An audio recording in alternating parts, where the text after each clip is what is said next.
Olá, eu me chamo Edísio Bezerra, seja muito bem-vindo a mais um episódio do Ligue o Cérebro Podcast. Eu sou Clarice Macedo e hoje nós estamos com esse convidado super especial, Dr. Cláuver, que é referência na advocacia aqui na região, e hoje nós temos a honra de poder conversar um pouquinho com esse advogado tão renomado, que já tem aí uma estrada para conversar com a gente, para contar essa trajetória. Então eu vou passar a palavra para ele se apresentar e contar um pouquinho quem é Cláuver na advocacia.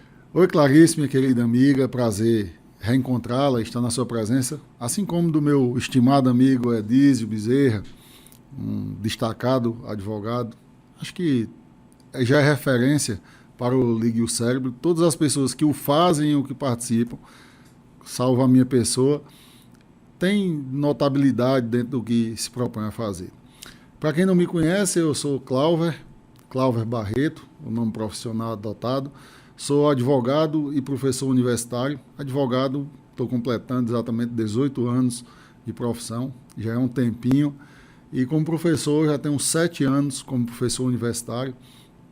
E tenho alguma trajetória histórica, assim, quanto a serviços, quanto a atividades, quanto a lutas encampadas dentro da nossa classe, dentro da OAB, e em outras atividades, sempre voltado e apaixonado, como pretendo ser até o fim da vida, um apaixonado pela advocacia, um apaixonado pelo direito, um apaixonado pela dialética e um apaixonado pelos amigos. De logo já agradeço esse injustificado e merecido convite para estar aqui hoje.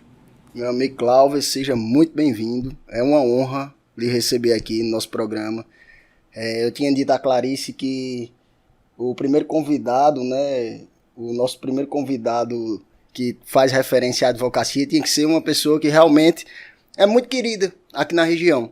Eu acredito que, eu não vou dizer todos, mas 90% dos advogados lhe conhece e gosta muito de você, certo? A gente vivencia isso. Cláuver, ele tem uma experiência larga na OAB, enfim, e a gente percebe isso quando conversa no dia a dia. Cláuver, falando um pouquinho sobre a tua advocacia. São 18 anos, uma estrada longa, né? E uma experiência, mas você é muito jovem. Hoje tu tem quantos anos? Já não posso me dizer tão jovem. Não. Mas ainda estou, vamos dizer, numa idade tolerável para se declarar. Eu tenho 41 anos, estou prestes a fazer 42 anos, e eu digo que eu tenho 18 anos de advocacia efetiva, porque inclusive agora no mês de abril eu completei esses 18 anos. Mas eu advogo um pouco mais do que isso, porque eu sempre estive imerso no escritório de advocacia, todo mundo sabe, que é do meu pai, que era o escritório em que eu comecei a trabalhar, e advogava também com um tio meu, já falecido, Lívio Luciano, que me permitia aventuras em outros ramos do direito que o escritório do meu pai não praticava.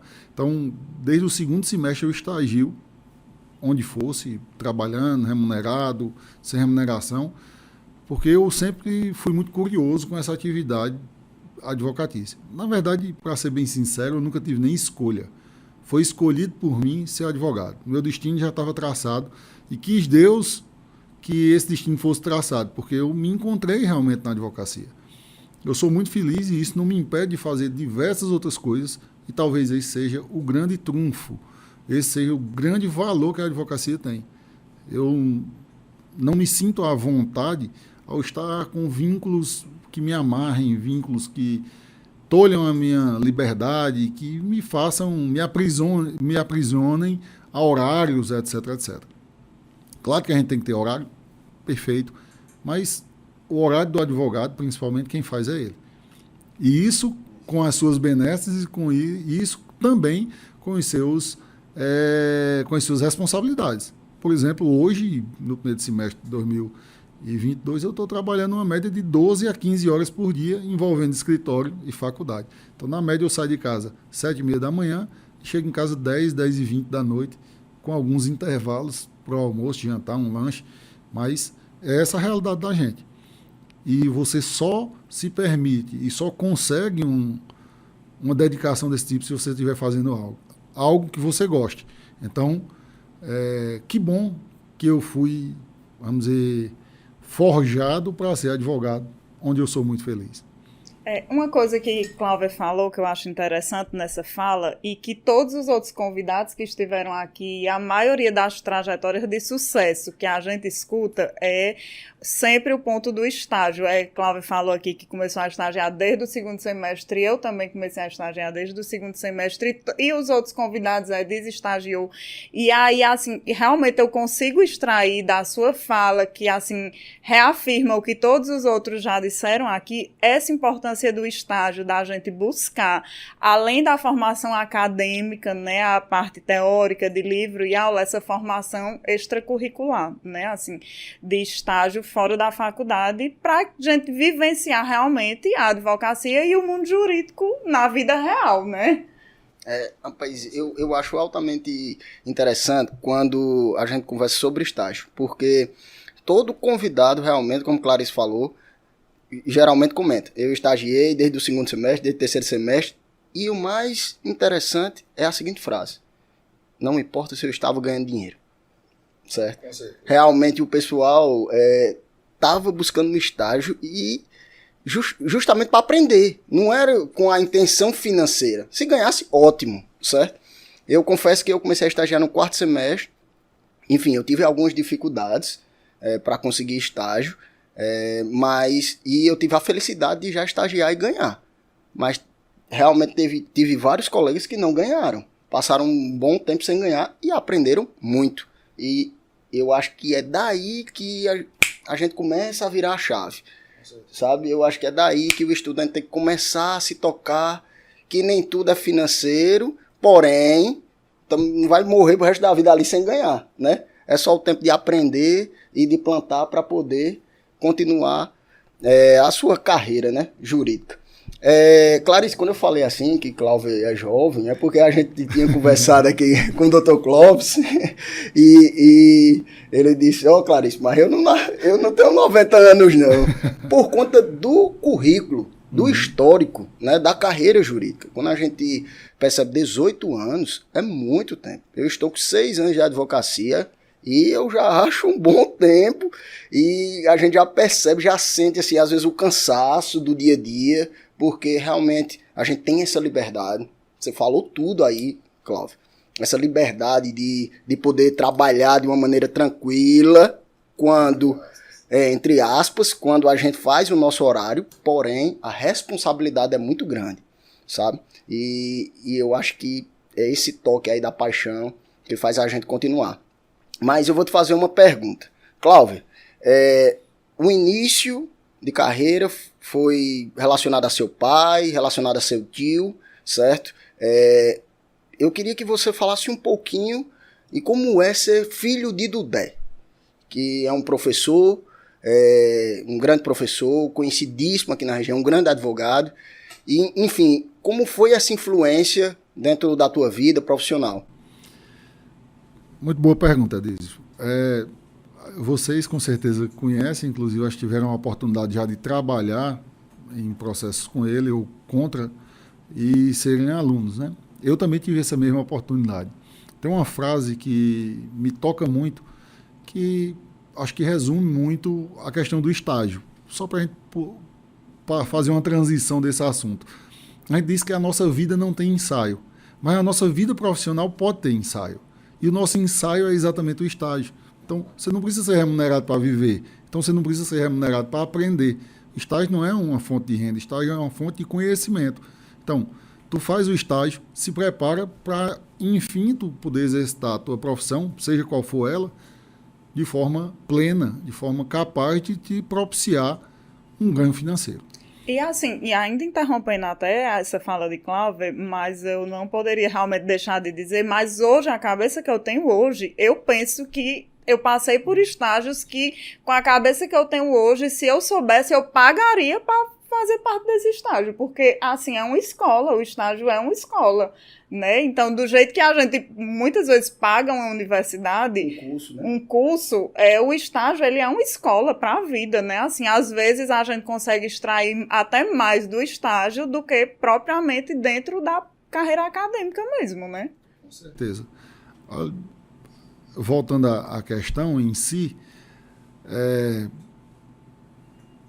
parece assim para as pessoas um grande feito ou alguma coisa que seja fora da normalidade ser filho de meu pai. Mas só que os meus olhos olham para isso de uma forma diferente.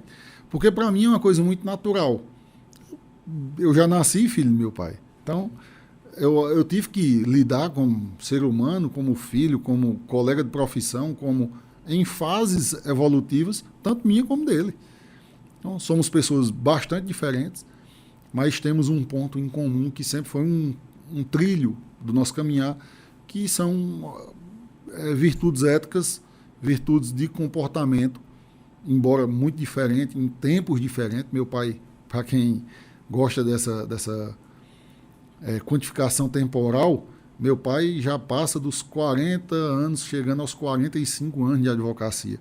É um dos advogados mais antigos do Cariri, que exerce durante todos os tempos a advocacia. Meu pai nunca se propôs, embora tenha tido oportunidades, a ser outra coisa que não advogado. E eu tenho, então, dentro de casa, um exemplo vivo. Um exemplo vivo de quê? De que a batalha é árdua, sem dúvida. A batalha ela vai lhe apresentar desafios, mas, ao mesmo tempo, ela vai também lhe dar recompensas. Se você exercitar o bom combate, batalhar as boas lutas, a recompensa vem. Então, é até assim anormal para mim fazer essas quantificações de relação com meu pai, porque sempre foi muito natural. Óbvio que hierarquizada, tanto quanto meu chefe como meu pai, muito mais como meu pai. E eu gosto de brincar que eu fazia um estágio dirigindo. Eu ia para a Urca de carona com meu pai, né? Já que ele ia dar aula e eu ia assistir. Muitas vezes da semana eu ia com ele. E a gente ia dentro do carro e ele ia me perguntando sobre o conteúdo, direito das obrigações, direito das coisas, depois processo civil, das disciplinas que eu fui aluno dele. E sempre, quem conhece já sabe aquele jeitinho peculiar dele de dar uma... Delicado, né? Isso, uma sacudida, né? Uma sacudida no ânimo da gente, né? Quando a gente tinha um deslize temático, realmente vinha aquele reproche bem significativo. Então, lidar com isso, eu via que a pessoa que mais poderia me trazer facilidades, como sendo meu pai, era quem me exigia mais. Acho que de todos os professores que eu tive na faculdade, o que mais me incomodou, mais me tirou da zona de conforto foi exatamente meu pai. Porque ele sempre quis mostrar, dentro dessa nossa relação, que não ia haver privilégio, não ia haver tratamento diferenciado. E se houvesse tratamento diferenciado, era para pior. Eu tinha que mostrar, além dos outros, exatamente porque eu tinha e tenho uma condição privilegiada em relação a muitas pessoas. Eu, por exemplo, que sou oriundo da Urca, lá quem se formou na Urca percebia, no tempo não tinha muito fiéis, não tinha muita instituição particular, que graças a Deus veio para democratizar mais o nosso ensino jurídico, era muito mais seleto. E lá você conseguia se deparar com realidades também muito distintas. Na época aqui no Cariri só tinha a Urca? Que eu me formei, eu tirei a OAB em 2004. Né? Eu me formei em 2004.1 e já tirei a OAB na primeira oportunidade, graças a Deus. E a gente se deparava, com pessoas fantásticas quanto à capacidade técnica que tinham zero oportunidades. E, ao contrário, se deparava com pessoas que tinham grandiosas oportunidades e zero capacidade ou zero interesse. Às vezes nem a capacidade, é o interesse por ter assim uma vida mais fácil, né, por ter essa vida mais fácil que, graças a Deus, seu pai lhe ensinou o contrário, né? Assim, ele conseguiu trazer para você o contrário, que ele poderia lhe dar uma vida fácil. E como eu né? queria, Porque viu? naquela época, ele realmente, Dudé, naquela época, já era um dos maiores advogados da região, muito bem remunerado, tanto enquanto professor como enquanto advogado, Sim, né? Então, verdade. ele poderia realmente lhe dar uma vida fácil. Com certeza. Mas ele lhe ensinou exatamente o contrário, né? O valor do esforço. Graças Isso a Deus, né? No momento a gente não entende muito, É. né? No momento que a gente está passando por essas angústias, a gente não entende muito. Mas hoje não posso nem dizer os cabelos brancos, mas a ausência de cabelo já me trouxe essa percepção, a paternidade me trouxe essa percepção de que a gente não pode enveredar pelos caminhos fáceis. A gente ter uma facilidade aqui ou outra ali faz bem, ele reanima, às vezes lhe traz até uma percepção diferente sobre um trilhar, tal, mas não pode ser a regra. E como eu falava, na URCA a gente via muito isso vívido.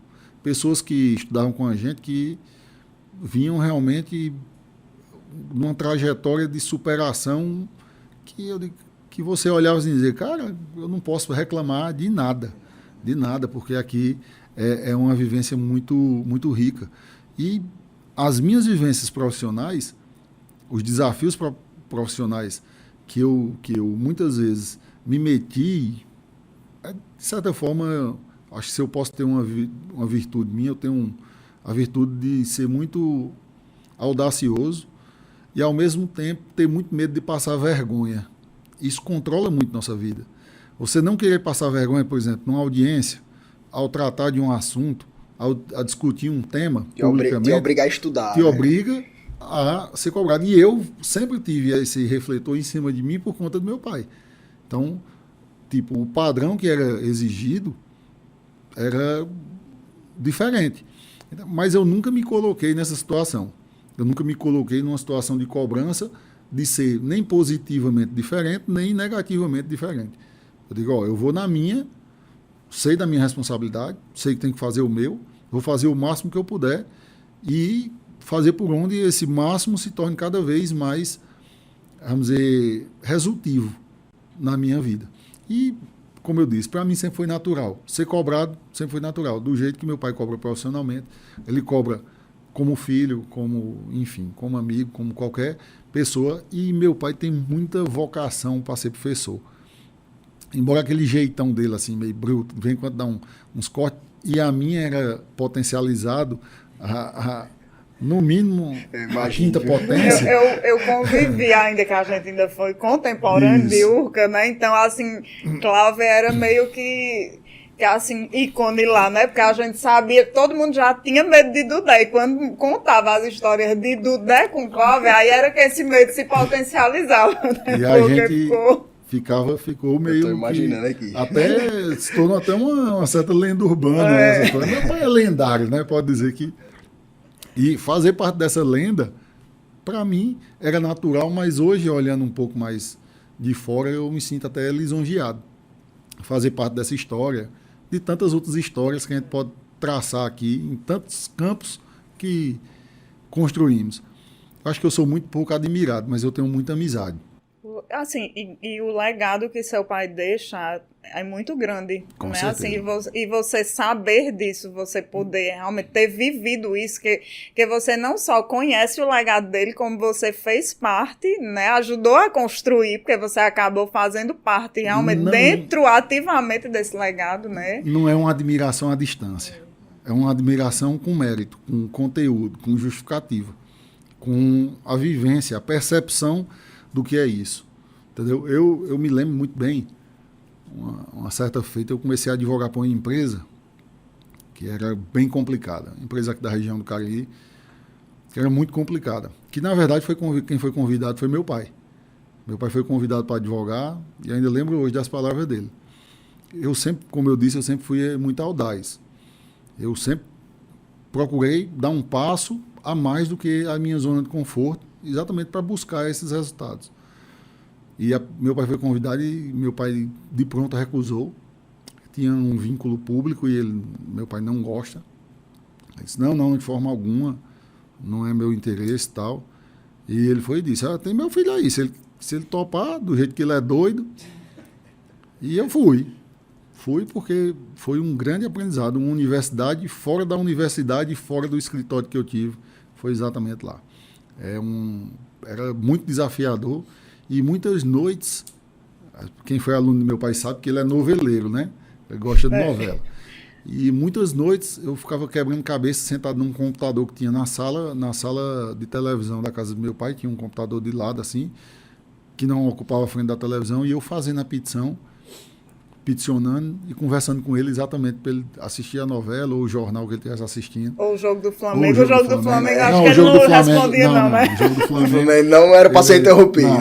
Aí não tinha conversa, porque até eu mesmo parava para assistir. E me lembro muito bem dessa cena. Ele sentado na cadeira do papai, né? Ou numa rede na época. E veja tal artigo, não sei o quê. Bota aí. Pega aqui um livro que eu tinha ali em casa. Meu pai tinha uma biblioteca muito vasta. Pega ali aquele livro ali, procura ali o livro fulano e tal. Veja isso aí. E era impressionante como meu pai decora artigo, decora página de livro que tem citação. É um negócio impressionante. Dentro da área dele, esse viés aí é absurdo.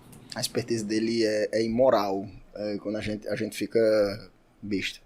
Pelo menos eu tive a oportunidade de ter aula com ele e acho que não fui nem um bom aluno na época, enfim. Como eu já disse aqui, eu não aproveitei bem a faculdade, era para eu ter estudado mais, e aí eu senti depois, né?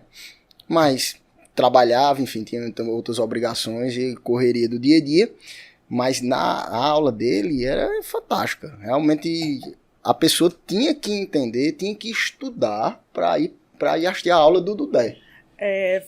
Olha só, para você ver como eu tenho uma admiração e para mim, né? Dudé é referência. Eu lembro bem que quando eu paguei a cadeira de Dudé, eu tinha acabado de ter fora, né? E na época você tinha aquela licença, né? Na UCA tinha um período de licença, e eu me lembro que eu de licença. Regime especial que tinha. Você fazia só um trabalho, não precisava assistir aula, mas eu ia assistir aula de Dudé, de licença. Era a única cadeira que eu saía de casa, amamentava fora, saía de casa e assistia a aula dele e voltava, porque eu dizia, a aula de Dudé eu não posso perder, porque eu não vou conseguir recuperar sozinha. E assim, para mim era de uma riqueza tão grande, eu valorizava tanto aquela aula que eu saía de casa na minha licença maternidade para ir assistir aquela aula, porque assim, eu queria ouvir ele. E eu tenho certeza, Clarice, quando ele ouvir isso aqui, e às vezes que ele tem a oportunidade de ouvir isso aqui, ele pensa, ele não fala, mas ele pensa, é isso aí, uma manifestação dessa, que faz valer a pena. Não é o dinheiro, não é o salário. É a gratidão. É você frutificar. Ele poder ter contribuído na formação, né? Assim, eu sempre senti isso dele, de verdade. E os alunos que hoje são advogados, enfim, juristas, se sentem gratos, né? Sim. Porque, assim, já entrando um pouquinho nesse mundo da universidade, professor, hoje você é professor, certo? Então, você sente o peso da responsabilidade de estar passando uma mensagem, né? E é muito isso. Quem está ali dando aquela aula, às vezes você tem 40, 50 pessoas ali que estão lhe cobrando, lhe olhando, lhe testando, e é uma responsabilidade muito grande. Então, quando você tem essa maestria, né, como você disse que seu pai tinha uma vocação, né, para ser professor, e dominava muito bem a sala de aula. Então, os alunos eram como se ficassem encantados e gratos por tanto aprendizado. Mesmo ele sendo, né, realmente bruto, realmente rigoroso, né, cobrando. Cláudio, mudando um pouquinho de assunto, mas ainda dentro dessa perspectiva profissional. Para você, qual a diferença hoje da advocacia de hoje para quando você iniciou? Você sente alguma diferença?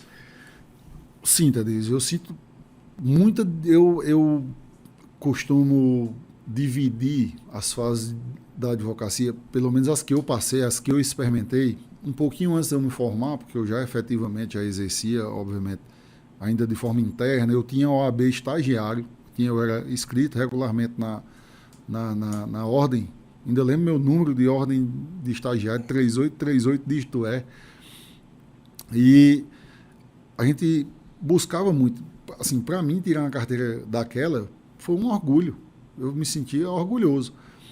E eu diviso, parece até uma coisa distante da gente, a minha dissertação do mestrado fala um pouco sobre a advocacia. Fala um pouco não, fala muito sobre a advocacia e sobre uma terceira fase, que é a que eu vou remontar por último, dentro desses aspectos. Eu reputo que nós tivemos uma advocacia mais artesanal, uma advocacia mais artesanal e ultravalorizada, por conta de quê? Pouquíssima mão de obra e pouquíssima mão de obra com qualidade. Então, quem era advogado nessa época, dos primórdios, aqui até, vou dizer você aí, até 2000, 2002, 2005, por aí, até 2004, 2005, um pouquinho antes talvez, essa advocacia era artesanal. Era advocacia livro, papel, caneta e máquina de escrever. Era uma advocacia raiz, como a gente gosta de falar hoje em dia, que era muito valorizada quando bem feita. A segunda fase, eu reputo que é uma fase de transição, que dessa advocacia mais raiz e menos concorrencial, porque o que era destacado era realmente a qualidade do serviço, para uma advocacia um pouco mais mecanizada, aliada às novas tecnologias, surgimento do computador, implementos de software, de hardware e internet. Essa associação trouxe uma dinâmica, tanto para o judiciário, tanto uma dinâmica econômica, como principalmente uma dinâmica para a advocacia diferente. Hoje não, nessa época, então, passou-se a implantar um exercício de uma advocacia mais globalizada.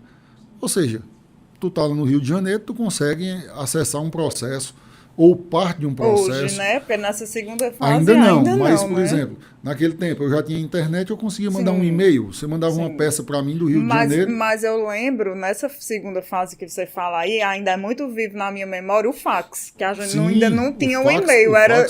Era protocolado as coisas no tribunal, era por fax, né? Sim. Então, assim, ainda tinha, inclusive... Pegou essa época aí da segunda fase. As implementações de urgência eram tudo por fax. A gente tinha um fax, ainda lembro, eu fiz uma viagem aí internacional, quando eu era muito novo, e uma das coisas que eu trouxe como uma revolução foi um fax. Para o escritório. Meu pai, embora seja dessa fase mais raiz, meu pai sempre investiu muito em tecnologia. Por exemplo, as máquinas do escritório sempre foram máquinas de escrever top. Eletrônicas, aquelas com esfera global, computador. Meu pai... Olha, tem computador, vamos investir em computador. Vá fazer curso, todos que trabalhavam lá no escritório, diversas pessoas que ajudaram muito nessa história de mais de 40 anos do escritório do meu pai, ele fomentava isso. Existe computador agora, acabou máquina, agora é computador, tu tem que ter letramento sobre isso. Agora era assim, ele ia ditando e os outros iam digitando para ele no computador, exatamente. Viu? Ele investia no computador, mas ele mesmo não se dedicava a digitar, ele digitava bem. Mas, tipo assim, mas fazer formatação... porque eu fiz ainda algumas coisas com o Dudé na época de faculdade, e eu me lembro que ele gostava era de ficar falando, ditando. Ele ficava sentado na cadeira dele, um computador de lado. De lado, o estagiário, o advogado, ele ditava doutrina, o que fosse, citação de artigo. E eu lembro bem, até para ilustrar isso, que quando a gente estava digitando ainda mais rusticamente, os softwares de texto não tinha correção automática de ortografia. Meu pai procurava as palavras mais complexas que tivesse para poder dizer, que era para poder olhar se eu estava digitando certo ou errado. É verdade. Era uma onda, era uma tensão, era um negócio, mas ao mesmo tempo gostoso. Não posso errar, não estava conseguindo nem escutar mais o que ele estava dizendo, pensando em escrever acepção. Então era uma onda, mas era bom. Enfim, é isso que eu falo em forjar. E voltando, essa segunda fase foi uma fase de transição que ainda trouxe muita valorização para o mercado local. Você tinha que ter um advogado local. O advogado local ganhava bem, porque, por exemplo, meu pai foi advogado de quase todos os bancos aqui do Cariri. Advogava para banco, enquanto tinha, por exemplo, outros advogados que advogavam contra banco, e ficava esse negócio gostoso aqui de produção. A terceira e última fase foi uma fase de centralização por conta da velocidade de comunicação. Tudo se centralizou em grandes escritórios. Às vezes nem tão especializados, às vezes nem tão qualificados quanto a produção, mas com produção em massa. Preço bom, muita produção, escala de produção. Tem bons profissionais lá? Com certeza tem. Eu não sei se esses profissionais se dedicavam à produção em massa que era feita. A mecanização. Aí é a parte do que o escritório de advocacia virando empresa, né? Exatamente. A revolução tecnológica, ela implantou consigo exatamente esse viés. E o último, 4.0, startups, low-techs, legal-techs, robôs, inteligência artificial, jurimetria, que é isso que eu escrevo na minha dissertação. E que nós vamos ter que nos adaptar a essa nova realidade que ela já está vigente, ela já está, né? Nós no Brasil, inclusive, só fazendo uma vírgula, Clarice, sem querer te interromper, nós somos um tanto quanto atrasados quanto a essa realidade. Já é possível uma mecanização de uma produção de um processo que basicamente não precisa de um servidor. Um servidor dá um comando em escala e ele despacha ou movimenta milhares de processos que estejam naquela mesma situação. E o robô identifica. A robotização, a inteligência artificial, ela identifica exatamente o que é para fazer em cada um. Então, o que é que ainda isso não está implantado para dar mais produtividade? É uma grande questão. Mas ainda há, ao mesmo tempo, em aspectos muito tecnológicos, uma super confiança no que é tecnológico, mas no que é humanizado, uma desconfiança do que é tecnológico. Nós vamos partir para advogados robôs? É uma hipótese. Nós vamos partir para juízes robôs? São dimensões de coisas que a gente precisa começar a discutir. Existe um livro chamado A Quarta Revolução Industrial, de Lawrence Schwab, que ele discute exatamente a Quarta Revolução Industrial não, a Quarta Revolução Tecnológica 4.0. Ele discute exatamente isso. Só que a gente já vem passando por isso. A inovação não é de agora. Basta a gente ver algumas coisas. E nós estamos no meio disso, nessa 4.0, que é o que nós estamos hoje, nós estamos no meio disso. Eu posso citar aqui para vocês 20 ou 30 profissões que há 5 anos atrás existiam e hoje deixaram de existir. Por quê? O avanço tecnológico traz consigo o letramento tecnológico. Como era eu para mexer num celular 10 anos atrás? Hoje eu tenho uma sobrinha de 2 anos e 10 meses, que ela já mexe no YouTube, sem saber ler e sem escrever. Assiste o que ela quer, porque há um direcionamento ao que repetidamente ela olha e o celular reconhece ela e propõe exatamente o que ela gosta. E ela vai com o dedinho dela, tchá, passando, coisa que era inimaginável. Maria, ela já olha pra mim e diz, eu quero fazer assim, mamãe, que é o celular, pra fazer assim com o dedo. Aí fica, eu quero fazer assim.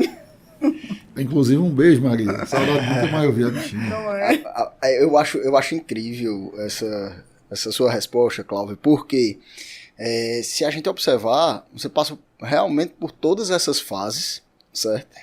E aí você traz uma bagagem, uma experiência, e ao mesmo tempo você já está se atualizando. Você está falando que é sua tese, né, de mestrado, e é incrível porque tem muito estudante que ainda não ligou o cérebro, ainda não se tocou que a gente está passando por essa revolução, que nós estamos trabalhando numa velocidade muito maior, que os clientes estão muito mais didáticos, que os clientes estão mais exigentes, que a tecnologia ela não facilita, mas tu só ir no Google. Tu tem que ter a expertise para tu poder realmente aplicar ali na prática. Porque se tem muita demanda, se tem muito advogado, se tem muito profissional no mercado, pode ter certeza. Não significa dizer que todos esses advogados vão ganhar.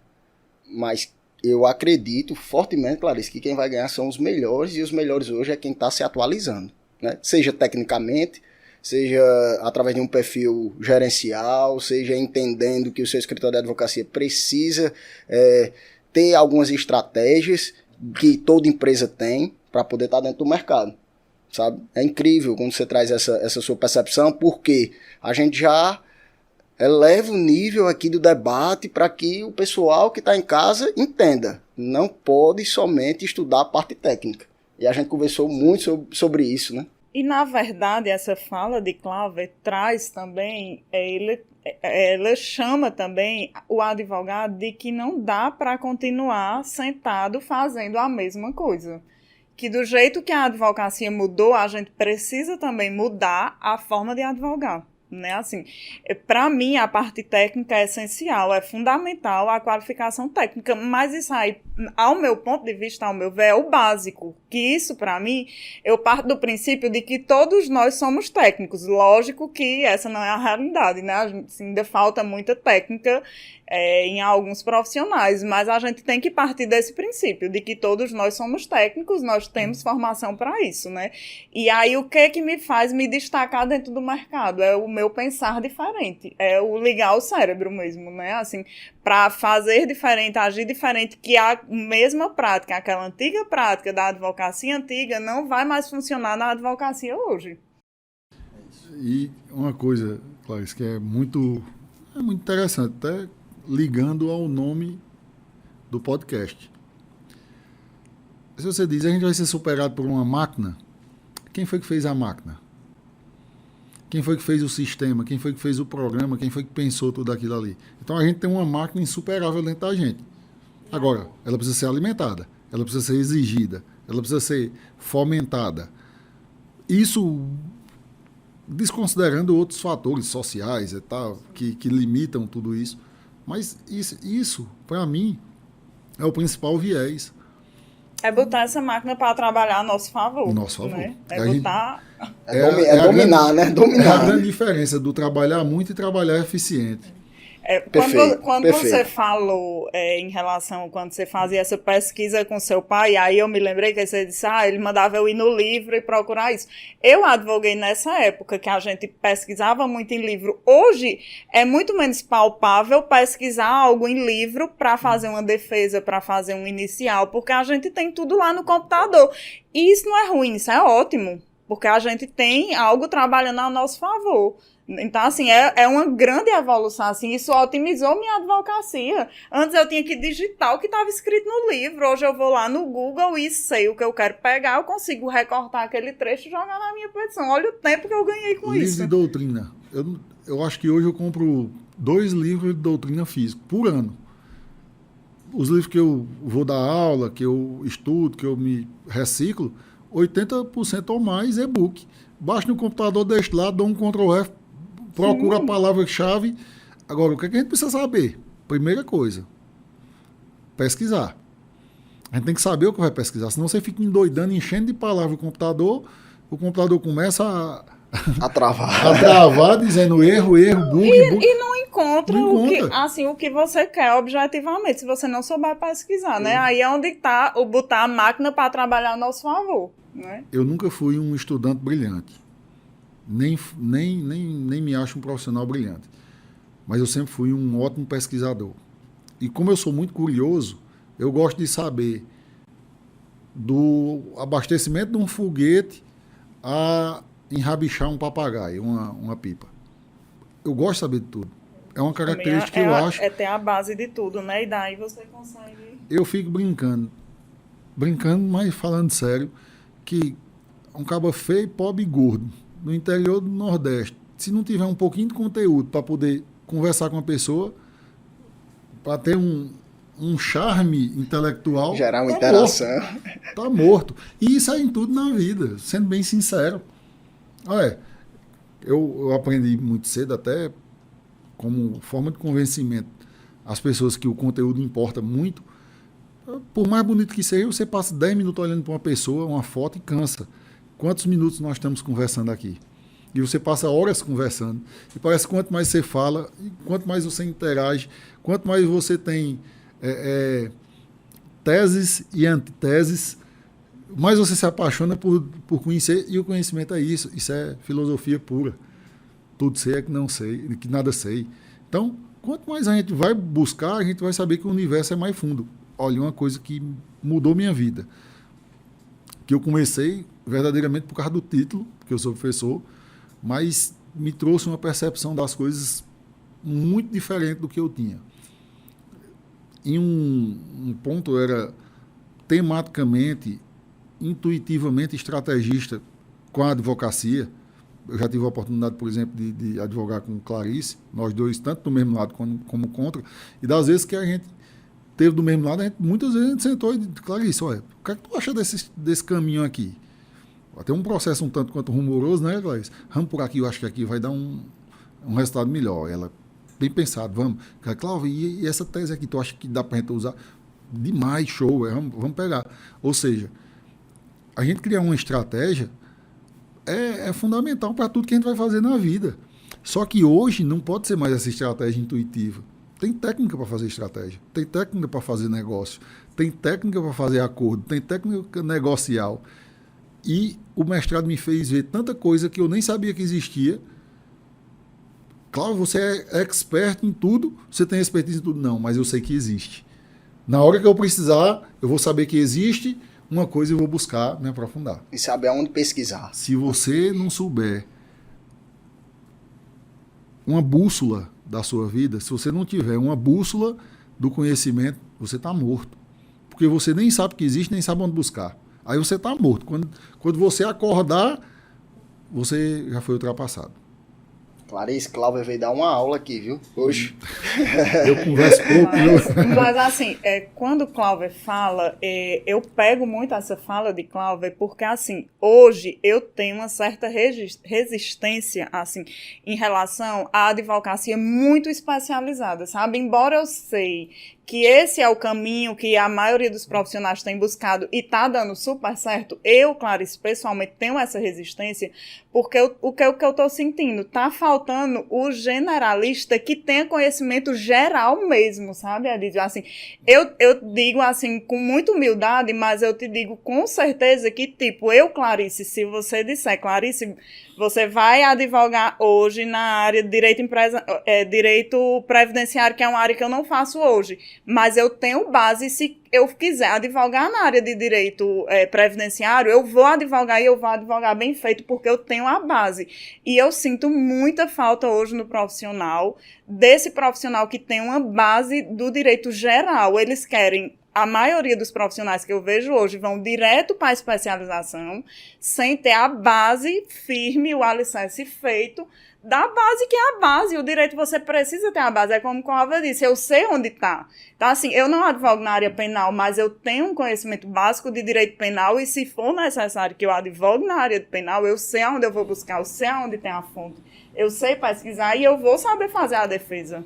Ninguém sai do específico para o geral. Se sai do geral para o específico. Isso é ciência. E, na verdade, a gente vê muito profissional saindo direto para o específico sem ter a base geral. É por isso que na medicina a gente vê muitas especialidades que antes eles exigem que tenha realmente aquela clínica geral. Porque, assim, e na advocacia a gente não tem isso, não tem essa exigência da, né, a clínica geral, né? E não sei se tu consegue enxergar isso, Clarice. Quando tu fala isso aí, tu tá dando o problema e tu tá dando a solução. A gente já falou na solução aqui hoje. Estágio. Ensaia para o que tu quer fazer, depois tu vai fazer só uma coisa, mas até lá tu tem que ter... Olha, na empresa que eu citei, que eu fui desafiado a advogar, e graças a Deus eu advoguei lá por 12 anos, rapaz, lá eu tinha que entender de engenharia hidráulica a tributo. Então, você fazia com a melhor técnica possível sobre tributo? Não. Você fazia sobre a melhor técnica possível sobre, por exemplo, direito ambiental? Não.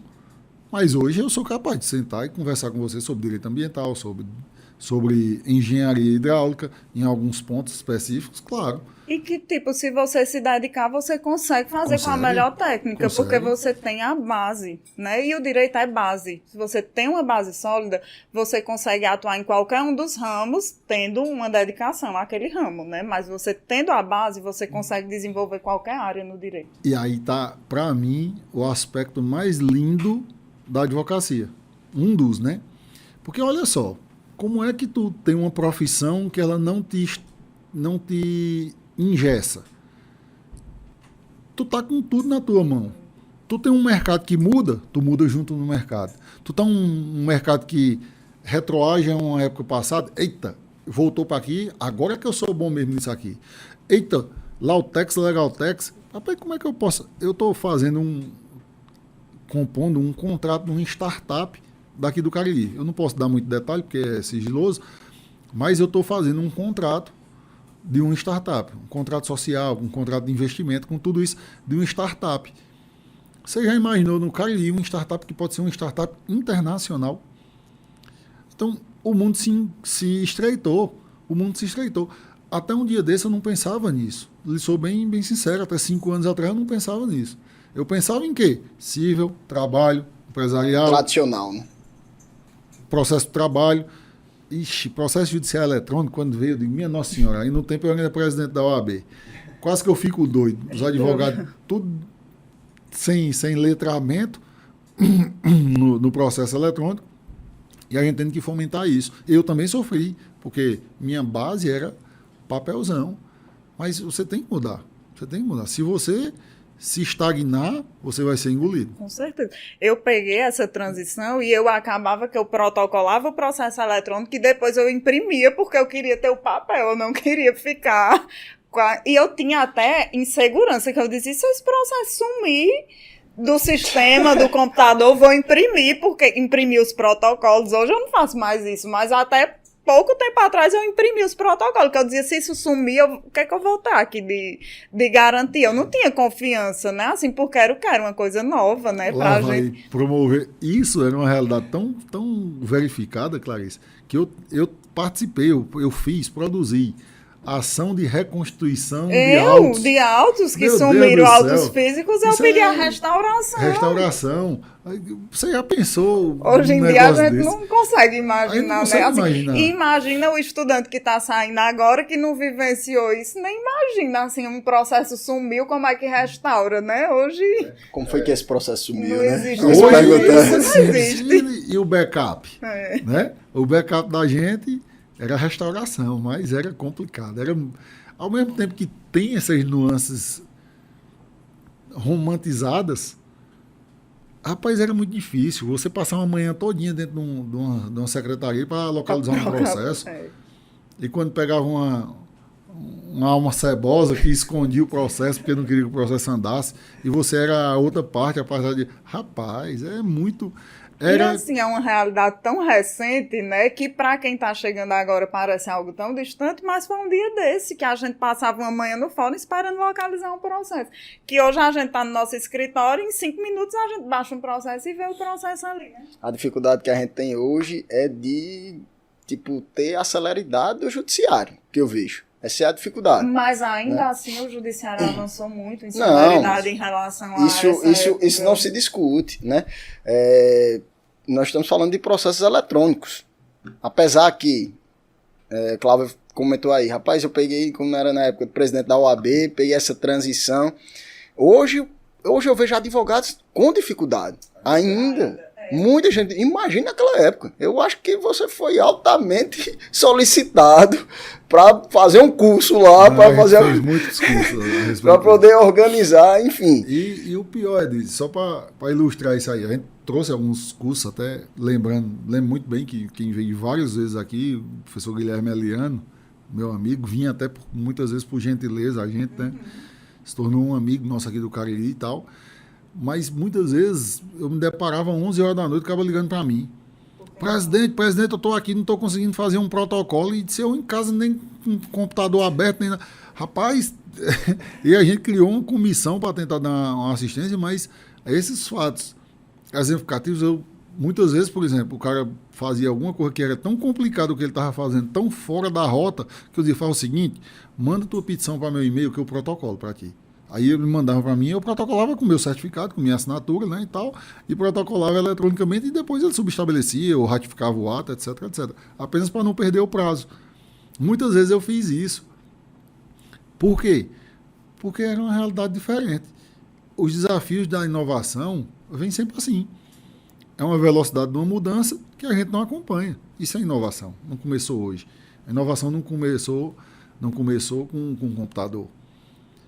Tem um livro de Joseph Schumpeter que não fala exatamente de inovação, mas tem uma frase lá no prefácio dele, uma frase não, uma parte do prefácio, que fala exatamente uma percepção que o Joseph Schumpeter, analisando a obra de Marx, teve, que muitas pessoas, que é um dos fatores da ruína da regra marxista. É a imposição, o enterramento, a violação da possibilidade de inovação. O ser humano é por si só um ente inovador. O ser humano não pode estar estagnado.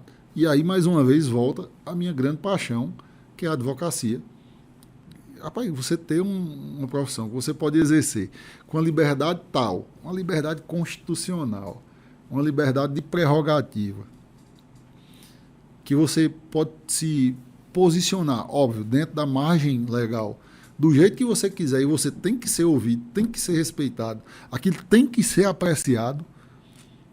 Reforço nas fundamentações de sentença do Código de Processo 2015, internalizou um princípio constitucional da fundamentação das decisões. Ou você tem aquilo ali, ou a sentença é nula. Porque não basta só você dizer o que é. O advogado precisa ser observado nas suas manifestações. Não, doutor, o senhor está alegando isso aqui? Beleza. Não cabe por isso. Show. Mas não fazer vista grossa. Então, até para quem é carente, isso é uma tábua de salvação.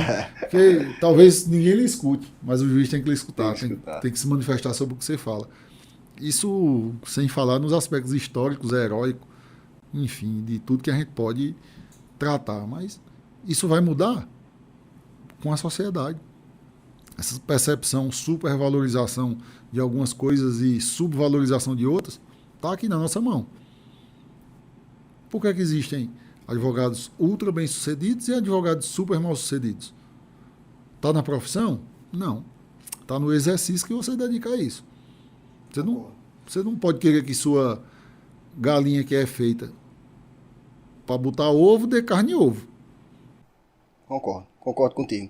Cláudio, quando você fala em inovação, e ainda pega no gancho da época que você foi presidente, eu fico imaginando que você hoje deve olhar para trás, deve se deparar e ter percebido que alguns amigos pararam no tempo, certo? Você falou de muita transição, de inovação, e pelo pouco que eu vivencio a advocacia, eu percebo que tem muita gente que parou de advogar ou que desistiu por conta dessa velocidade aí da tecnologia, enfim, do novo modelo da advocacia, né? Das atualizações que a gente tem que se fazer.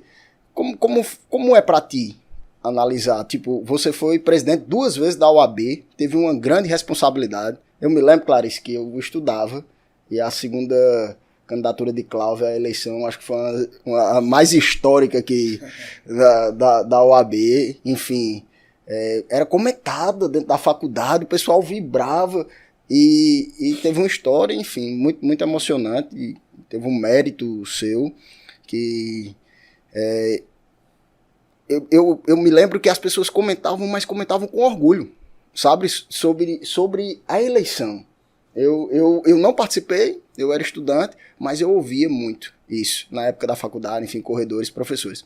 Mas, olhando com nessa perspectiva, né, tendo esse ponto de vista, como é olhar assim, para trás, né, e perceber que alguns amigos ficaram, enfim, principalmente você tendo essa responsabilidade na época que você era presidente, porque quando a gente tá lá, né, que um exemplo, quando tá exercendo um cargo de presidente, tem uma responsabilidade enorme, como você disse, presidente, eu tô aqui, me socorre, né, e realmente, de fato, é isso que todos os advogados querem, um presidente que seja ativo e que esteja ali por toda a classe, né.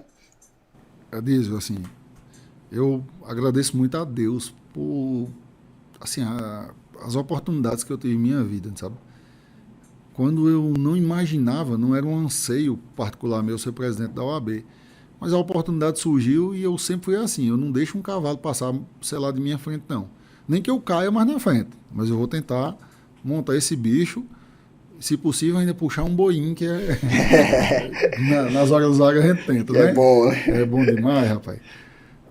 E eu vi isso aí, Edis, e assim, óbvio que eu não sou unânime, mas acho que uma coisa que todas as pessoas que acompanharam isso aí podem, de boa fé, dar esse testemunho. Eu sempre fui um cara que foi muito voluntarioso e no sentido de querer fazer o que era preciso. Eu não estava ali para fazer o que era benéfico para mim. Às vezes não era nem imediatamente benéfico para um ou para outro advogado. Eu sempre lutei muito por isso. Eu sempre defendi muito que a gente não estava para defender advogado, a gente estava para defender a advocacia, que é muito maior do que o advogado isolado. Claro que o advogado isolado tem que ter o seu máximo e súpero respeito, preservação e tal. E eu entendia muito que o papel da ordem encampava isso. Eu não podia ver um advogado sendo violado nessas prerrogativas e esperar que ele fizesse alguma coisa. Não, eu mesmo ia lá buscar.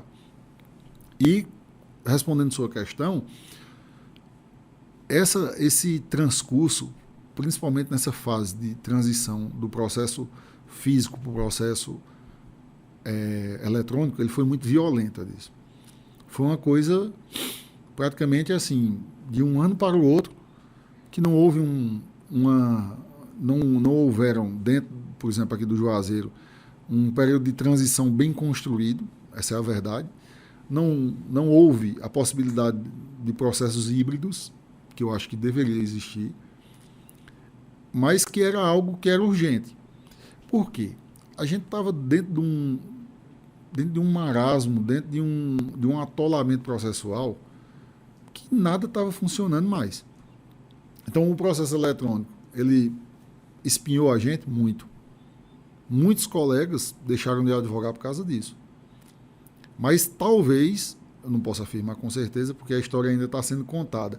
Isso, com certeza, trouxe um novo patamar de advocacia. E talvez tenha sido a salvação do judiciário.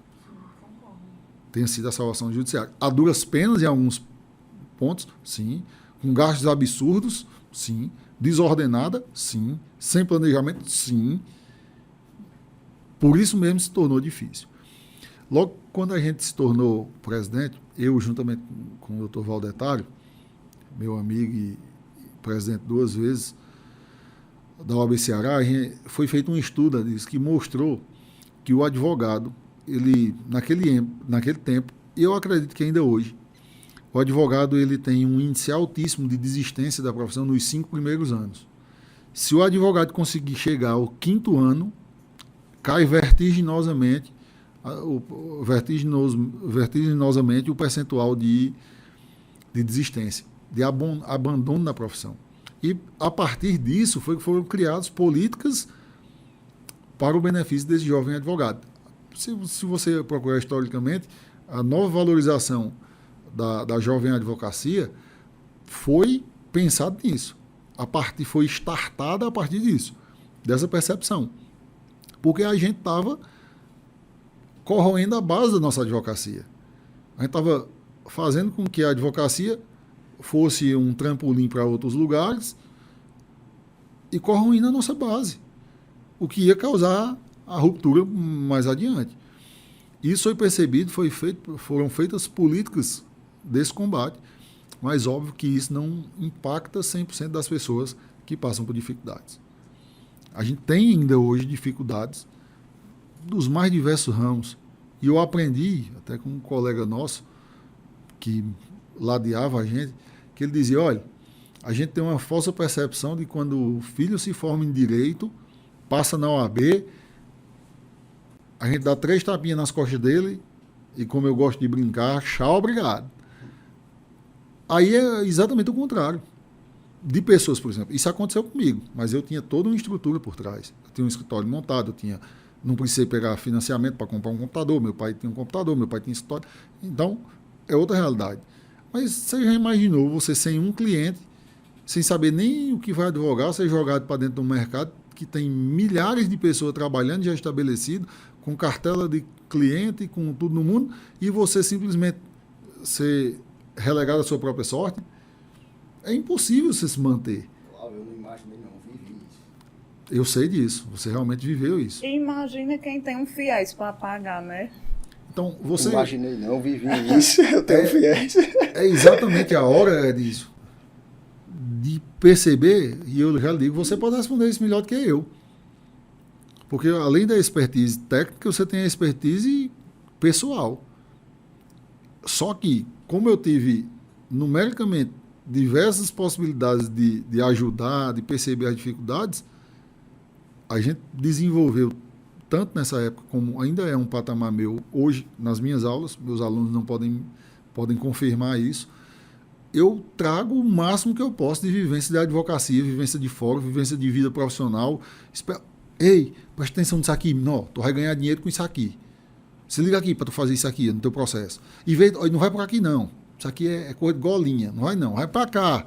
Vai para cá que aqui tu vai resolver em menos tempo, cobrando mais e ainda vai vincular um processo futuro. Por exemplo, um exemplo que eu dou nisso. Planejamento sucessório. Tu facilita a vida do teu cliente, ganha o dinheiro naquele momento, cativa teu cliente para quando o ente morrer, tu fazer o inventário. E isso é o quê? Fortalecimento de nicho de mercado. Importantíssimo. Só que eu posso falar nisso tecnicamente, dando uma aula de civil, processo civil? Não. Eu tenho que falar isso intuitivamente. E falta, ao meu ver, essa construção ainda na faculdade. Por isso muita gente desiste. Por isso essa ruptura tão violenta fez com que tantas pessoas desistissem. Agora não entra nessa regra as pessoas que simplesmente aventuram uma advocacia. Ah, eu vou advogar porque meu tio responde 14 TCC, ou TCC não, TCO, e eu vou começar advogando para ele. Vai dar certo? Não. Ou você faz planejamento, ou você trilha, faz uma sociedade. Pessoal, que é que tu é bom? Fazer isso aqui. Pronto. Eu sou o administrativo do escritório. Sou administrativo e faço direito público.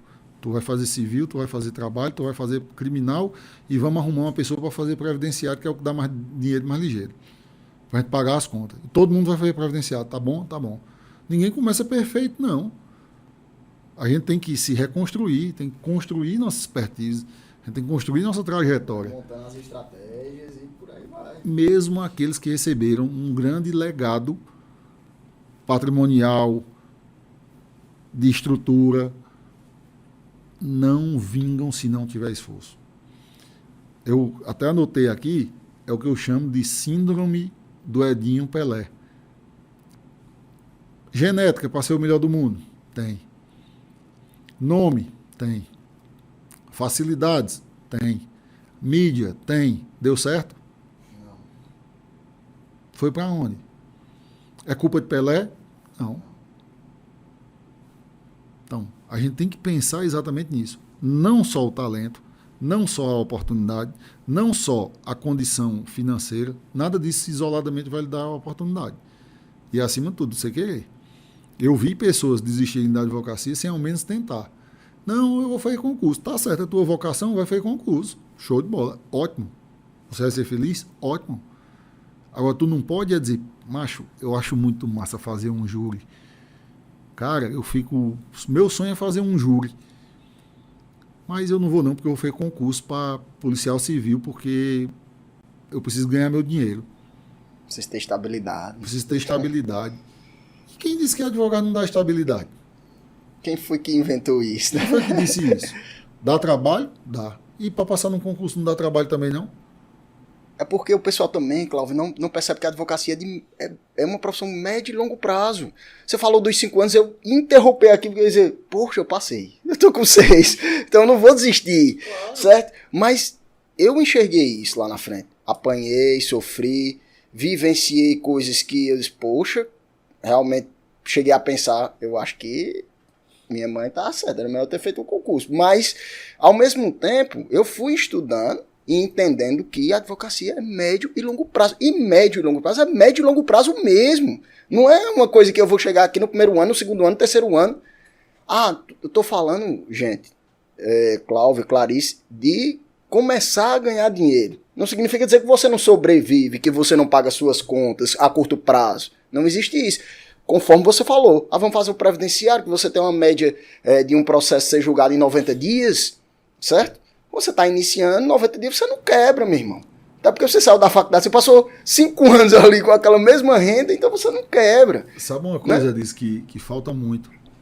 E, mais uma vez, intuitivamente. Eu não tinha estudado isso. Não tinha me preparado para isso. Mas, intuitivamente, ainda baseado no princípio do medo de passar vergonha, eu sempre me planejei muito financeiramente. Uma coisa que rui uma empresa é exatamente a falta de caixa. E nosso ganha-pão, nossa empresa, é exatamente a advocacia. Isso tem um efeito que, para mim, é o efeito mais deletério que nós temos hoje na advocacia. Chama precarização de honorários. Por que é que tu faz uma ação barata? Via de regra. Por que é que tu faz uma ação abaixo da tabela? Muito abaixo da tabela. Porque tu precisa pagar a tua energia. Mas se tu fizer uma grande, uma cobrando certo, uma ação mediana que você cobre os honorários condignos, tu vai ter garantido tua energia por 1 ano.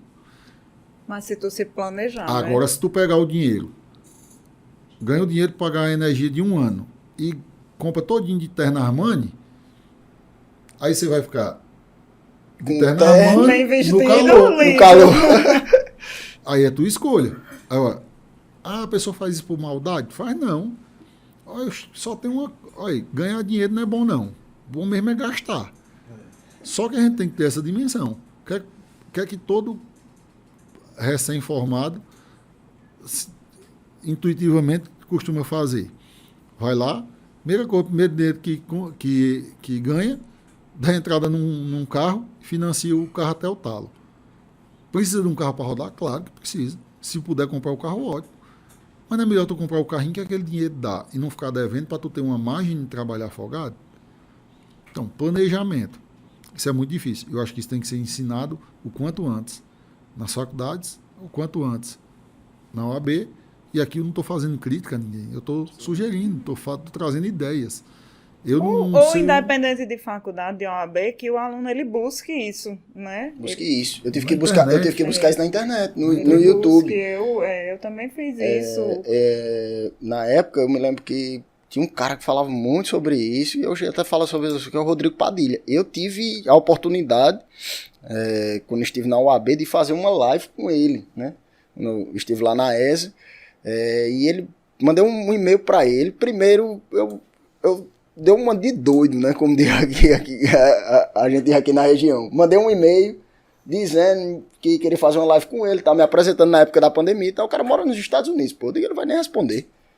Quando eu olho no outro dia, ele respondeu. Top na hora, vamos lá. Porra, vou fazer. O cara que eu sou fã, que deu muito direcionamento gratuito. Eu me lembro que na época, em 2016 para 2017, eu disse, pô, eu queria fazer o curso desse cara, mas não tenho dinheiro não. Aí eu pegava os vídeos tudo dele que tinha no YouTube, certo? Tem muita coisa gratuita na internet. E comecei a entender justamente esse lado estratégico do escritor, sabe? E que ninguém me ouça. O que não tem gratuito na internet tem para vender no Mercado Livre, tudo craqueado. É errado? Estou dizendo que é errado. Mas tu faz assim. Mas assim, independente dessa questão de pirataria, tem muita coisa de graça na internet que supre isso. Mas quanto ao pecado da pirataria, tu se prepara, faz esses cursos, ganha dinheiro, depois tu ajuda pelo resto da tua vida uma instituição de caridade. Para compensar. O princípio da compensação. Mas hoje, eu não tenho dúvida, eu falo isso nas minhas aulas. Meu irmão, hoje tu tá a um clique de assistir uma sessão plenária do STF ao vivo. Macho, eu lembro, aí volta para meu pai recebia aqueles anuários, era 2 vezes por ano, era 2 vezes um vadimeco. Devia ser caríssimo. Caríssimo. Um cadernado bonito, que só peste, bonito mesmo. Na estante do escritório era lindo demais. Agora, quando chegava aqui, já tinha decisão mais nova lá. Você imagina o que é isso? Você está correndo atrás do prejuízo todo tempo. Então, é outra realidade. Não tem dificuldade? Não estou sonegando a dificuldade, mas se tu for focar no problema, tu nunca vai evoluir. Foca na solução, foca no que tu quer. E eu digo, claro, você faz tudo isso? Não. Mas eu sei que tem que fazer. Claro, você... Se eu fizesse tudo isso, eu tava milionário, né, Cláudio? Se eu fizesse tudo isso, eu tava, era... sei nem aonde. Mas é assim, isso depende do que você projeta para si. Claro, você tem vontade de ser milionário? Nenhuma. Eu tenho vontade de ser bilionário. Brincadeira. Eu tenho vontade só de parar de me preocupar com dinheiro. De pagar umas contas sem se preocupar tanto. Isso é de cada pessoa. Cada pessoa. É o que a gente projeta, né? Cada um projeta. Cada um vai ter um objetivo, né, de vida, enfim. Eu não quero. Se o cara me oferecer aqui para eu passar um ano ganhando 1 milhão por mês, eu vou querer trabalhar só um ano. Para depois eu poder parar de trabalhar e correr minhas vaquejadas, dar aula, vir para o Liga o Cérebro podcast mais tranquilo. Para quê? Aí vai da sua ambição. Você tem que ter ambição, mas ser ambicioso numa medida que lhe satisfaça. Concordo. E isso é vida. Não tem sentido você deixar de viver para ter uma vida pior com dinheiro. Para mim não tem. É melhor você viver com uma vida digna com um dinheiro suficiente para fazer o que você gosta. Né? Agora, é porque a gente, via de regra, a gente bota o supérfluo na frente da prioridade. E a gente inverte tudo com isso. Eu não sofro de ver um advogado ganhando 1 milhão por mês. Eu fico feliz. E, rapaz, se ele está ganhando assim, tem mais para muita gente ganhar também. E você tem que tirar disso aí, quando você se envolve com inveja, você fica cego. Você diz, ganhou, isso é esquema, não sei o quê. Cara, não é porque ele é filho do ministro, ele é filho do professor Dé, por isso ganha 1 milhão por mês. Só por causa disso, acaba não tem qualidade nenhuma. Tu cega. Aí tu para de ver o que é melhor tu enxergar. Porra, esse cara tá fazendo o quê? Tá advogando em que área? O que é a técnica que ele usa? Qual é a gestão que ele usa? Qual a expertise dele, né? Eu quero me aproximar dessa pessoa. Agora, me aproximar de um jeito positivo. Não secando, urubuzando. E sendo ganancioso, né?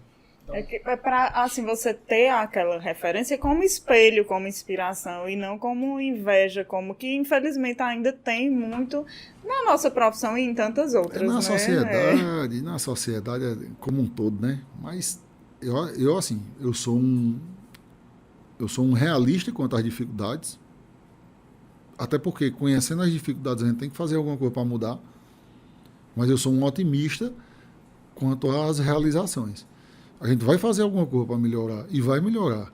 Se tu persistir, se tu se programar, aí volta para a questão central que você fez. Desiste muito mais por falta de projeto, por falta de, vamos dizer, dedicação, do que por qualquer outra coisa. Tem pessoas que desistem porque realmente não dá? Tem. Infelizmente. Mas você não teve. Eu gosto muito de conversar aqui no escritório, a gente faz muitas reuniões, a gente realmente tem um planejamento, tem um programa, mas assim, eu gosto sempre de bater nessa tecla de que a gente tem que fazer aquela coisa, não é pelo dinheiro, o dinheiro é consequência do nosso trabalho, né? O dinheiro, ele vem através do nosso trabalho, mas você não pode ser movido a fazer alguma coisa pensando no dinheiro, no retorno financeiro que você vai ter. O dinheiro, ele vai ser consequência do seu trabalho. Se você faz com amor, com paixão, com dedicação, o dinheiro ele vem, ele é uma consequência, né? É um reconhecimento do seu trabalho, né? Às vezes eu me sinto mais recompensada e mais, assim, acho muito mais gratificante o reconhecimento do cliente, né? Assim, a gratidão do cliente do que propriamente o valor que ele me pagou de honorários, é muito mais assim, é muito mais gratificante. Não, assim, lógico que o dinheiro é essencial, nós precisamos dele, a gente vive disso, né? Assim, mas é assim, você deixar de olhar sempre a sua profissão monetarizando. Sim, e tem uma questão que o Cláudio até falou aí, da questão compensatória. Eu costumo compensar isso muito com o meu trabalho. Tipo, eu acredito que vocês também, porque eu conheço, tipo, de trabalhar de forma voluntária, através do nosso trabalho. Tem muita gente precisando, e a gente pode, por que não? Sabe, dar essa força, conseguir, vai ser uma defensoria, não é isso que eu tô falando. mas vez ou outra, pode ter certeza, vai bater alguém lá no seu escritório que realmente não tem condições, e é interessante você se sensibilizar com aquela causa. Tem uma causa previdenciária que eu tive a oportunidade de correr atrás, realmente, literalmente. A criança, o adolescente, ele tinha uma síndrome e a família era muito pobre.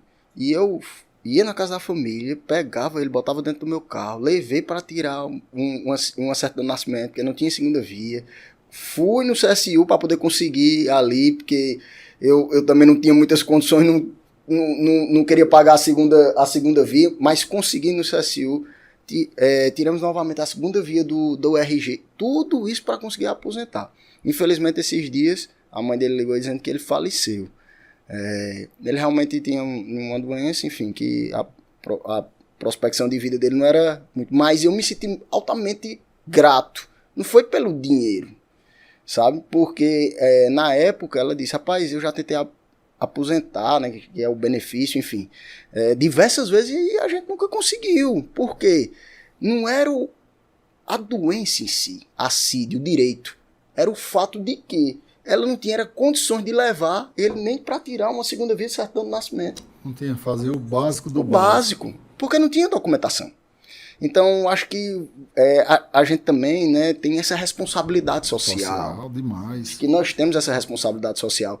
E tem que parar nesse negócio aqui, como Clarice disse, só business, né? Business é interessante, mas também tem que entender que nós temos essa responsabilidade social. Cláudio, o bate-papo tá show. Eu não vou mentir não, por mim eu passar mais uma hora aqui, viu? Mas nos bastidores nós vamos continuar. Né? Infelizmente. Meu amigo, eu queria realmente, de fato, só lhe fazer uma última pergunta, que é sobre o futuro. Eu acredito que você deve ter alguns planos ainda, você é muito jovem, certo? Apesar de 18 anos, na carreira da advocacia, 7 anos como professor, mas o futuro, quais são os planos? Você tem plano, quer continuar sendo professor, quer fazer um livro, enfim, o que é que você está pensando aí do futuro? Adísio, eu não faço muitos planos a longo prazo. Eu nunca fiz um projeto profissional de uma ampliação gigantesca do escritório. Nunca fiz isso. Nunca foi meu objetivo ser assim. Meu objetivo é ter uma dimensão apropriada ao que eu penso de qualidade de serviço e qualidade de vida. Óbvio que a gente não pode parar de crescer nunca. Até porque é o crescimento que nos motiva, é o crescimento que nos abastece, é o crescimento que nos faz poder fazer mais por alguém sem remuneração, enfim. É o crescimento que vai me dar a oportunidade de trazer mais estagiários. Eu tinha alguns planos, projetos, até para os 40 anos do escritório e tal, mas foi exatamente prévio à pandemia e eu zerei minha vida aí, sabe? Eu simplesmente foi falando do termo contratual, do termo financeiro, foi muito difícil, acho que para todos. E aí eu passei a dar muito valor a muitas outras coisas, a quem ficou do meu lado, sabe? Tipo assim, chegar aí, Cláudio, tá apertado pra gente, mas nós não vamos rescindir, não. Fala o seguinte, aguenta aí 2 meses, daqui a 2 meses eu volto a te pagar. E a pandemia durou 2 anos. E eu digo, vamos para frente. O sofrimento que você está passando, eu estou passando também, mas vamos junto. Até que chegou o ponto, eu liguei, cara, não, beleza, eu vou levantar uma grana aí para dar pelo menos uma parte sair. E eu pagava os funcionários, e nisso eu tive que me refiz meus planos para tentar voltar ao que eu estava antes da pandemia. A voltar no escritório, em termos de produção, em termos de contratação, de tamanho, de funcionalismo e tal, ao que eu era antes da pandemia. O meu primeiro projeto é esse. O meu primeiro projeto inicial é esse.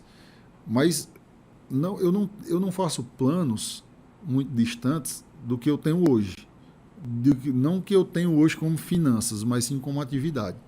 Porque eu não sei fazer outra coisa. remunerativa, não. Eu sei fazer o quê? Sei não. Eu ouso dar aula e advogo, modéstia à parte, com uma boa qualidade. Eu vou continuar fazendo isso. Se me surgir uma oportunidade, você pode ter certeza que eu vou passar a perna no cavalo de novo para acompanhar essa oportunidade. Mas o meu projeto até 22, 23 é voltar à condição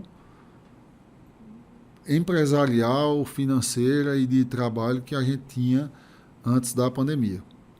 Eu reformulei algumas coisas nesse ano de 2022, algumas estratégias de produção, porque também não adianta você ficar focando no problema. Em que é que eu sou bom? Eu sou bom em captação, eu sou bom em produção de peça, sou bom nisso. O que é que isso pode me render? Onde é que eu posso render mais para todos? Captação. Vai para frente da captação, Cláudio. Vamos captar, vamos produzir, vamos fazer negócio. Que é exatamente um viés que eu desenvolvi muito com o mestrado. Essa estratégia administrativa, óbvio que eu não vou largar o jurídico. Acompanho todas as peças, todas as produções, faço correção. Mas, graças a Deus, eu me cerquei de pessoas que eu dou meu certificado digital e a senha. Que lhe dão uma base, né? Me dão uma base. Com segurança, né? Então, quando a gente vai falar, tem minha irmã que advoga no previdenciário. O meu trabalho, eu não trabalho para minha irmã, não recebo dela, mas o meu trabalho resulta para ela positivamente. Então, tipo, ampliação do escritório, mais notabilidade, vez por outra, o cliente demanda previdenciária. Não sou eu que faço, mas eu estou lá para atender, para encaminhar, para beber. E a gente tem que pensar, eu acho que é assim, eu não imagino dar um pulo de dentro de um buraco para uma cobertura de um arranha-céu. Eu quero sair dentro do buraco. Aí depois eu vou começar a subir escada, eu vou começar a pegar o elevador, e aí sim. Mas como projeto assim, de profissional, e Clarice, eu quero essa consolidação dentro do mercado, ainda do meu nome, que é um nome em construção, honrando toda a história, a trajetória que já existe aliada à nossa família, principalmente por conta do meu pai, mas eu não penso tanto em uma eclosão, eu penso em estabilização. Até porque nós somos sujeitos dentro de um mercado que está uma loucura, velho. Se a gente for analisar de tudo que está acontecendo no mundo, eu ainda estou pensando em escapar e chegar de volta onde eu estava, para depois a gente projetar mais. E reflete muito, viu? Muito, muito. Se eu disser a você, dentro da realidade que eu tinha, eu tive um decréscimo de mais de 50% da carteira fixa. Muito. É muito pesado. Mais de 50%. E, assim, a gente trabalhando para tentar manter uma estrutura que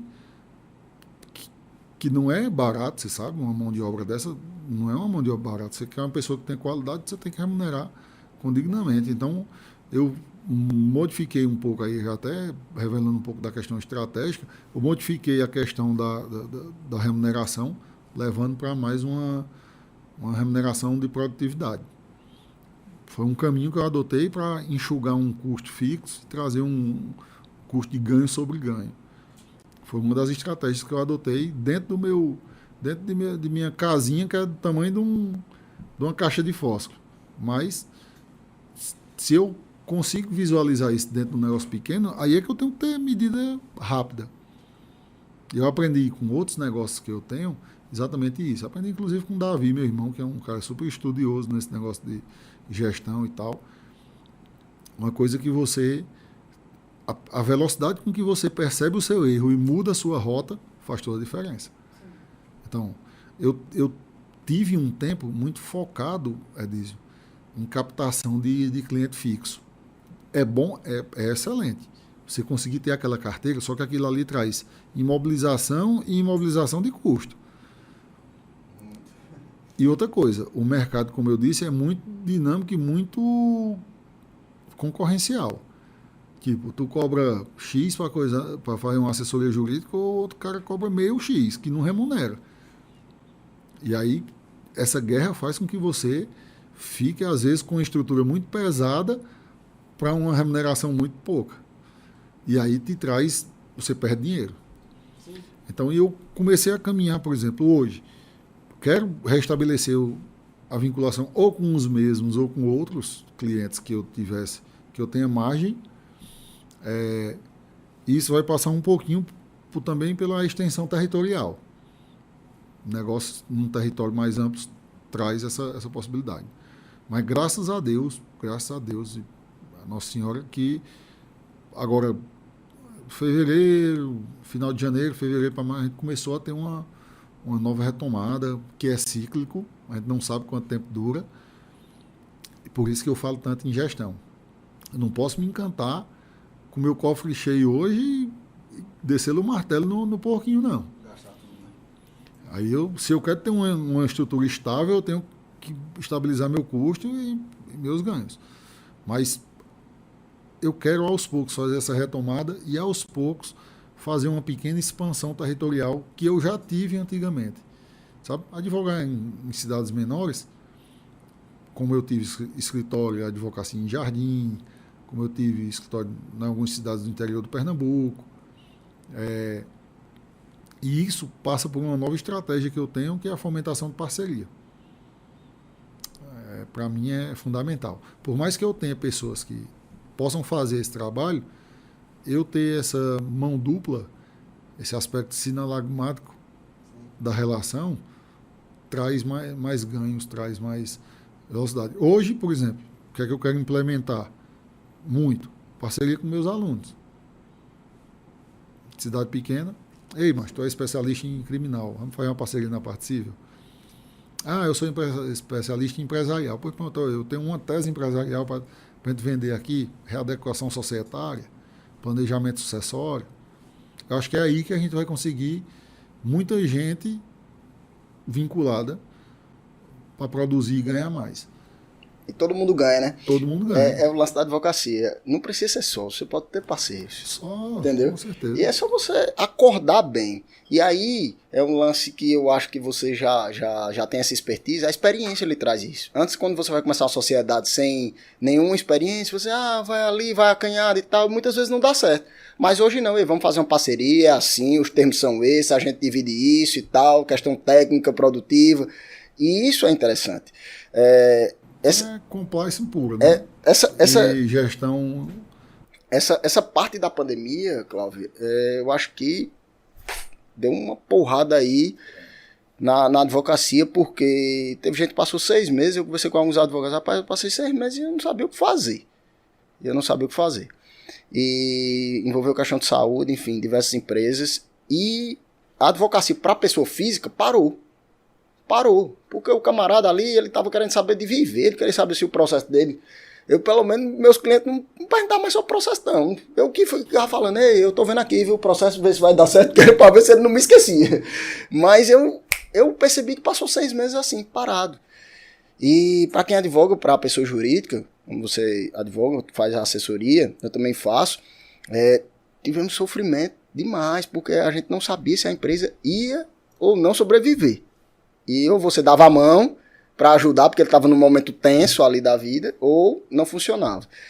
E eu acho que essa tua dica de gestão, ela tem que ser compartilhada no nosso próximo projeto, certo? Não vou dar spoiler aqui não, mas você já está convidado, porque é disso que a gente está conversando aqui. Quando você fala muito em caixa... E na verdade, foi bem dessa ideia que surgiu o nosso projeto, né? Assim, sim, dessas nossas conversas, justamente sobre as dificuldades. Mesmo, né? De dificuldade, de... Não é brincadeira, não. Só trazendo uma dica aqui rápida, quando você fala em caixa, um exemplo, quando eu iniciei, era justamente isso que você estava falando. Você se sujeita a fazer uma ação mais barata, porque você fica pensando, eu preciso comer, eu preciso ter um dinheiro aqui para isso, para aquilo. Beleza. Quando você cria caixa, é bem que, como diz, né, você engrossa o pescoço, mas não é porque você ficou careiro, é porque você está se valorizando. Você sabe que o seu trabalho vale aquilo e que o cliente muitas vezes gosta só de diminuir o preço, às vezes não é nem porque não entende, é porque é cultural, né? Tu vai comprar um negócio e diz assim, e o menos, né? Faz menos, não é cultural nosso, e o cliente é do mesmo jeito. Só que quando você tem noção do seu trabalho, você tem um caixa, você até fica pensando, às vezes, eu comentei isso contigo esses dias. Clarice, eu tenho parceria com Clarice, eu disse, Clarice, vamos cobrar X aí. Se não der certo, beleza, vamos ficar com a cabeça tranquila, porque era o nosso trabalho. Entendeu? E o pior, que o cliente ele tem uma percepção que a causa dele é a causa mais importante do mundo. E para ele é realmente. Sim. Só que tem um aspecto que não é que não seja importante para a gente, tem que ser financeiramente viável. Por exemplo, você cobrar uns honorários relativamente baixos no ingresso de uma ação, que isso pode te trazer um know-how, pode te trazer uma empresa com assessoria futura, plenamente válido, estratégia. Isso é estratégia de captação. Agora, tu cobrar, o cara nunca mais vai aparecer em tua vida, em tua casa, o cara tem condições. Tu vai cobrar barato só porque ele está pedindo menos e para ele não ir para outro colega? E, na verdade, Cláudio, eu acho que falta também essa percepção do próprio cliente, de entender que se o advogado está cobrando barato, ele também vai fazer o serviço de acordo com o que ele está cobrando, né? Então, assim, e eu penso muito isso enquanto cliente, quando eu vou contratar um serviço, que eu sei que aquele serviço está barato e a outra pessoa faz bem mais caro. Então, eu analiso por que essa pessoa faz bem mais caro. É porque o serviço dela é melhor porque ela é careira. Né, assim, e é isso que falta também do cliente, essa sensibilidade, porque assim, a gente que trabalha essa parte empresarial sabe que tem colega que faz bem mais barato e depois a empresa diz, eu estava pagando tanto e teve vários problemas porque tu não estava pagando a assessoria de uma maneira que a assessoria conseguisse dar esse suporte à tua empresa, né? Se tu estava pagando isso, como é que a assessoria ia te oferecer mais do que isso, tu pagando apenas esse valor, né? Então, assim, falta isso. Eu não faço. Eu prefiro não pegar do que realmente fazer.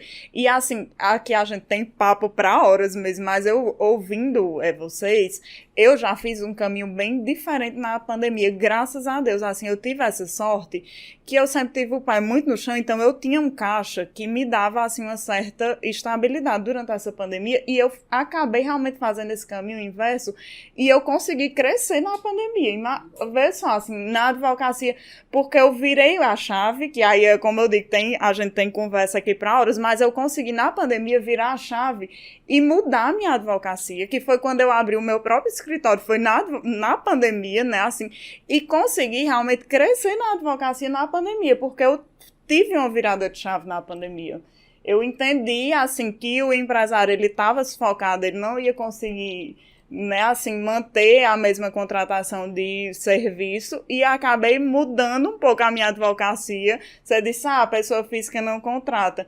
Eu tive um ganho super alto na advocacia de pessoas físicas na pandemia, mas porque eu mudei o viés na minha advocacia um pouco, entendendo a pandemia, entendendo onde ia estar o dinheiro, onde ia estar a demanda. Porque né? Aí, acho que ele quis dizer que não contrata o contrato fixo. Sim, é menos comum. Sim. Mas o contrato eventual é muito mais rentável. Sim. E foi exatamente pensando nisso que eu diminuí a minha cartela de cliente fixo, porque me dava também um fôlego de eu conseguir advogar melhor e mais rentável, né? Porque, assim, o fixo, ele te dá uma segurança, mas ele te consome muito, né? Assim, consome muito da tua equipe. Já que eu tô pagando, eu vou usar. E consome muito da tua equipe, consome muito do teu tempo e acaba te sufocando um pouco. Então, eu consegui realmente, assim, isso é uma questão muito pessoal também, mas eu consegui entender dessa forma e realmente diminuir a minha carteira de clientes fixo, que, assim, eu optei por diminuir, porque eu entendi que aquele cliente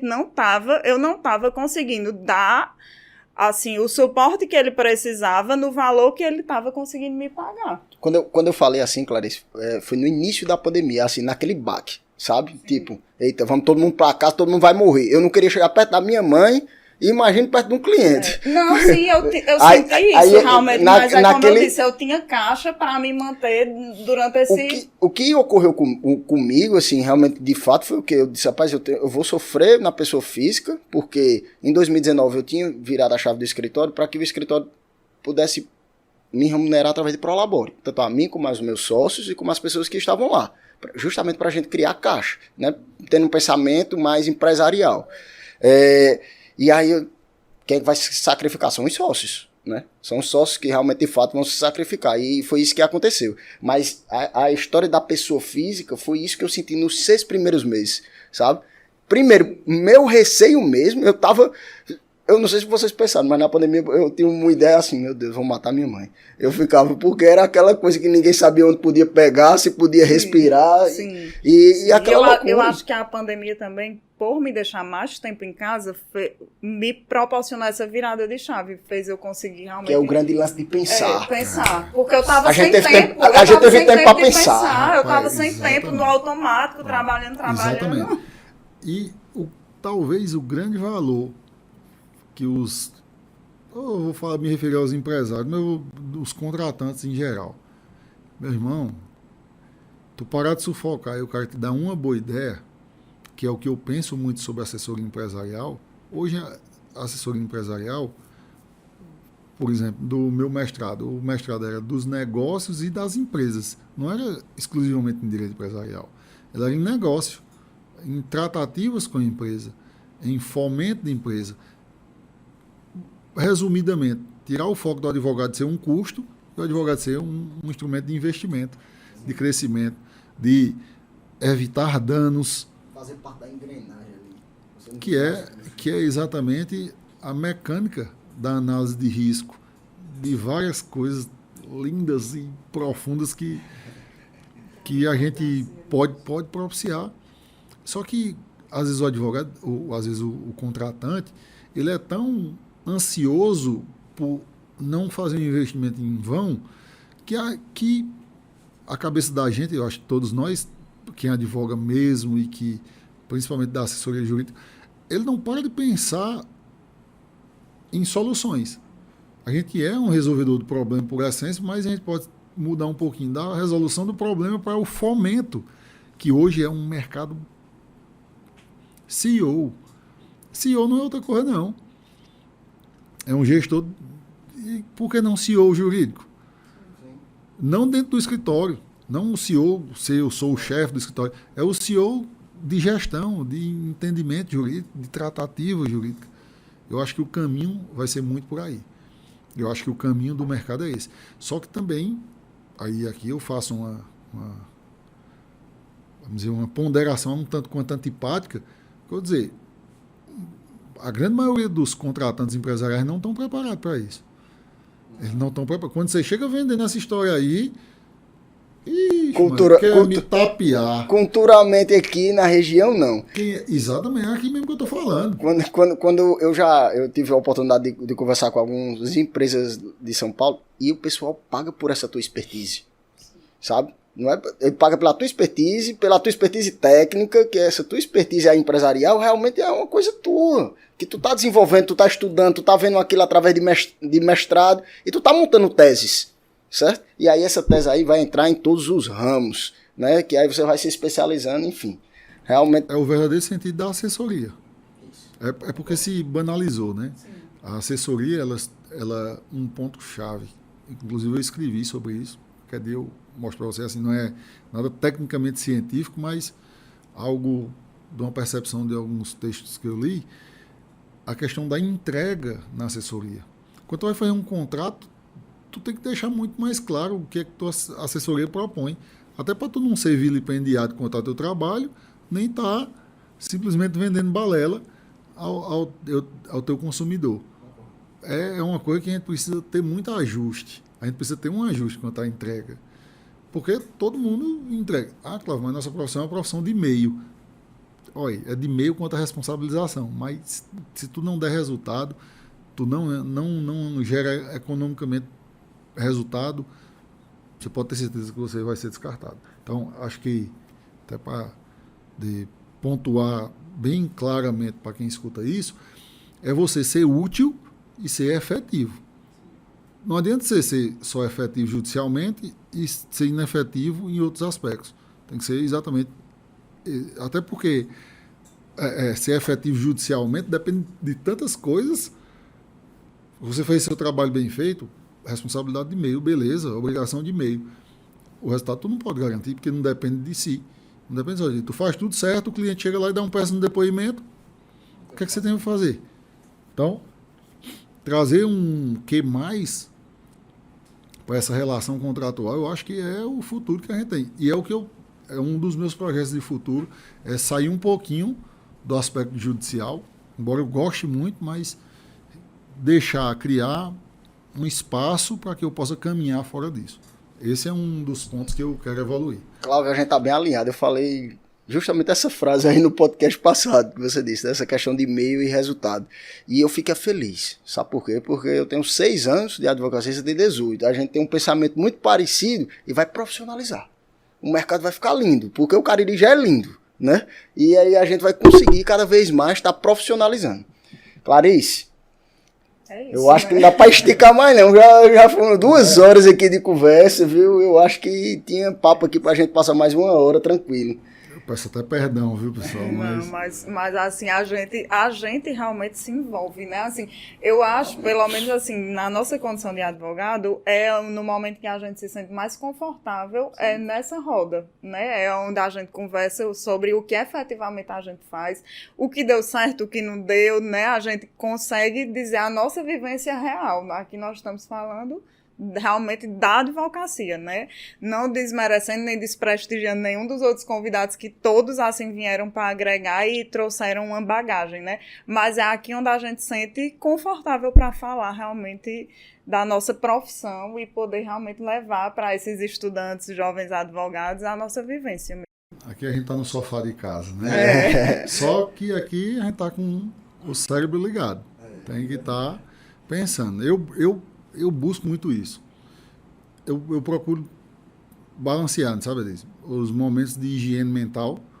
E aí, vou cozinhar, vou correr vaquejada, vou jogar beach tênis, vou beber com os amigos, tomar um vinho. Tem que ter. Mas a gente trabalha 8, 10, 12, 15 horas por dia, às vezes eu trabalho, e a gente não consegue dissociar quem somos do que fazemos. Isso é inerente. Às vezes a gente sofre com isso, mas é para o nosso engrandecimento, tanto profissional como pessoa. Eu acredito muito nisso. Se você não se revestir da profissão, não tem como você ter sucesso. Não tem. Aí se revestir não é andar de terno, gravata, com sapato. É você se revestir do que é importante para a profissão. Conhecimento, técnica e tudo aquilo que a gente já levantou hoje. Show de bola, meu amigo. Cláudio, muito obrigado. Eu estou muito feliz. Foi um super bate-papo aqui, uma aula. Realmente você tem um dom e é apaixonado pela advocacia. Isso é muito bom, porque eu sou apaixonado. Eu tive a oportunidade de lhe conhecer antes de ser estudante, na época que era estudante. Meu primeiro vademecum eu fui pegar na sua casa, que Davi Barreto me deu. E tive a oportunidade de estudar também com seu pai, enfim, ser aluno dele. E eu sempre admirei, né? A família sempre admirei, tenho vocês como amigos realmente de fato, apesar da distância, porque cada um vai para o seu lado, mas a gente tem uma amizade e isso é muito bom. E a gente se inspira muito, sabe, Clarice? E eu vejo aqui hoje, Cláudio, conversando abertamente com a gente, mostrando, trazendo esse outro lado que muitas vezes as pessoas não conhecem, né? Dessa sua estratégia, enfim, dessa sua vivência, da pressão que você passou. Eu acho que aqui vai ligar o cérebro de todo mundo, certo? E eu tô super feliz e cheio de gratidão pela tua presença. Eu não vou ser, assim, repetitiva, mas, assim, agradeço demais. O meu carinho e a minha amizade por você já é de longas datas, né? Então, o meu carinho e a admiração por você e sua família, né? Aqui nós estamos em casa mesmo, né?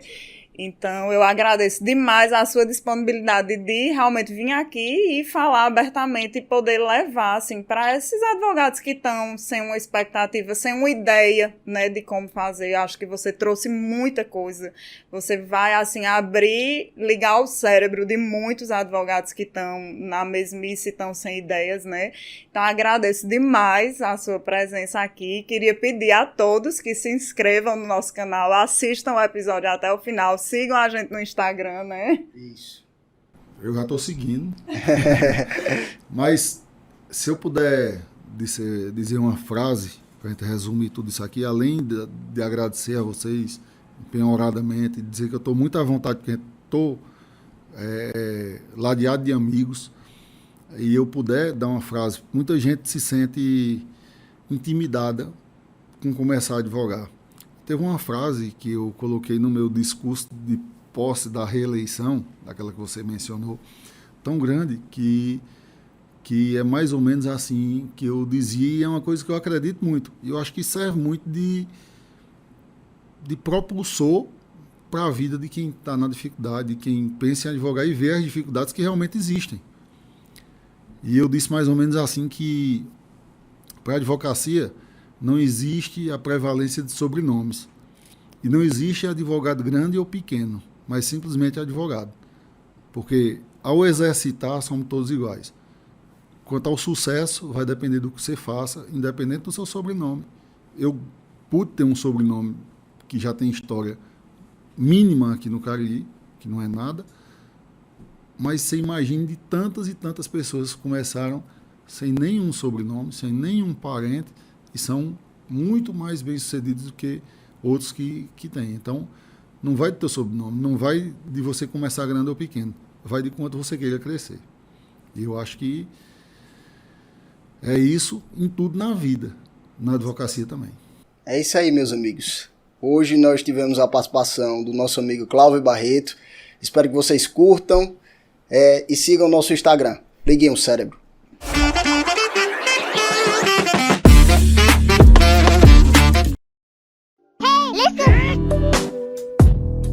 Esse podcast foi editado por Edson Amaru. @edson.amaru no Instagram.